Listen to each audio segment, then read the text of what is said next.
Warning, censorship. Warning, censorship. Warning, censorship. Hey, remember this story? Bill Gates met with Jeffrey Epstein many times despite his past. Let me read a bit. In fact, beginning in 2011, Mr. Gates met with Mr. Epstein on numerous occasions, including at least 3 times at Mr. Epstein's palatial Manhattan townhouse, and at least once staying late into the night. According to interviews with more than a dozen people familiar with the relationship, as well as documents reviewed by the New York Times. His lifestyle is very different and kind of intriguing.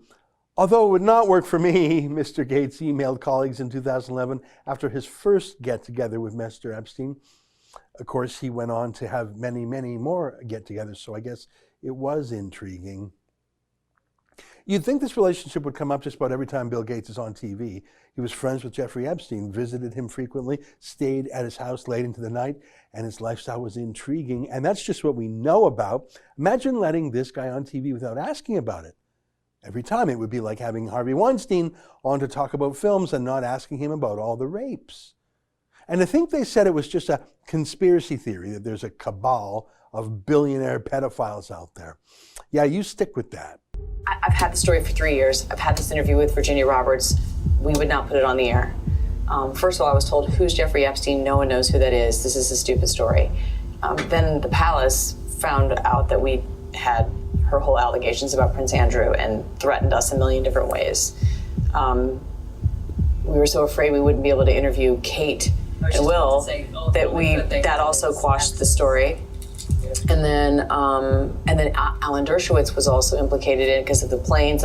She told me everything. She had pictures. She had everything. She was in hiding for 12 years. We convinced her to come out. We convinced her to talk to us. It was unbelievable what we had. Clinton, we had everything. Sure. So anyways, Bill Gates, who is not a medical doctor, but has a lot of opinions about what to do with your body, he's the toast of the town these days. I guess that's what having $50 billion does for you. You can buy whatever you want, including loving media coverage. I'm surprised the New York Times even published what it did about his close personal relationship with Jeffrey Epstein.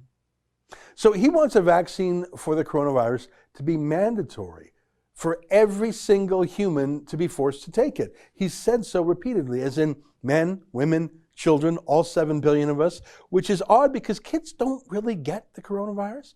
And when they do, they almost always get better, COVID-19. I mean, I think in all of Canada, there's been a single death under the age of 20, and that youngster had massive health problems to begin with. So the risk of people under 20 is about 1 in 10 million, if my math is right. Why would you immunize kids then? If your vaccine is so safe, is it so safe that it's safer than real life, which says you've got a 1 in 10 million chance of dying from it?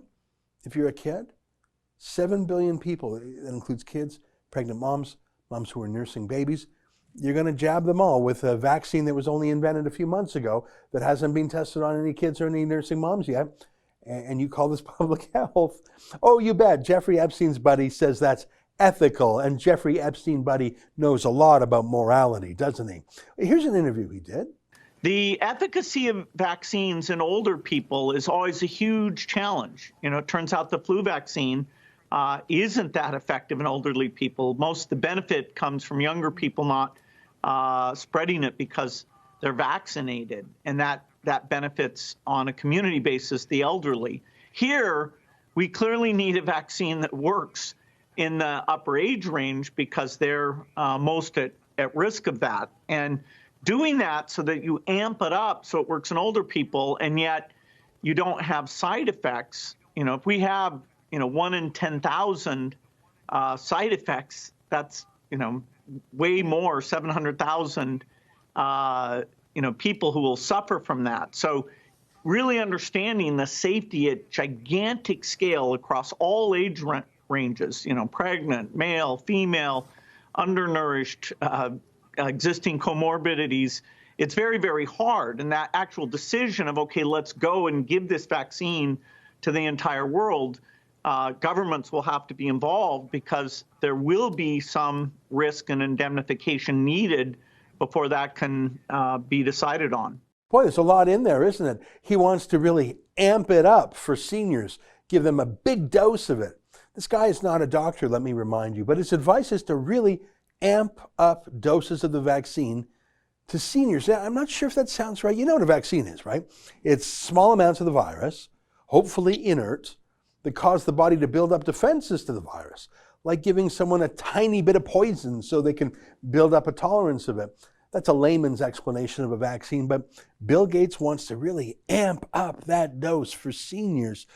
Oh, and who knows? I mean, he says maybe you're going to get 1 in 10,000 people dying. Just 1 in 10,000, eh? So right there, that's 1,000 times more lethal to young people than the disease itself. 1 in 10,000 dead. So he estimates if that happens, that's 700,000 all over the world. But that's a price he's willing for you to pay. Again, it shows that he really means for children to take it if he's talking about 7 billion and 700,000 dead. And that last part he said there, did you catch that? Companies, and presumably Bill Gates and his $50 billion, are going to need governments, that is taxpayers, to indemnify them. He wants to jab everyone with the vaccine, but he doesn't want people to be allowed to sue him if it goes wrong. That's how certain he is about the health of it. That's an excerpt from my daily show, the Ezra Levant Show. Every day I do a monologue on the news of the day, then I interview an interesting guest, and then I read my hate mail. You gotta subscribe. Go to rebelnews.com.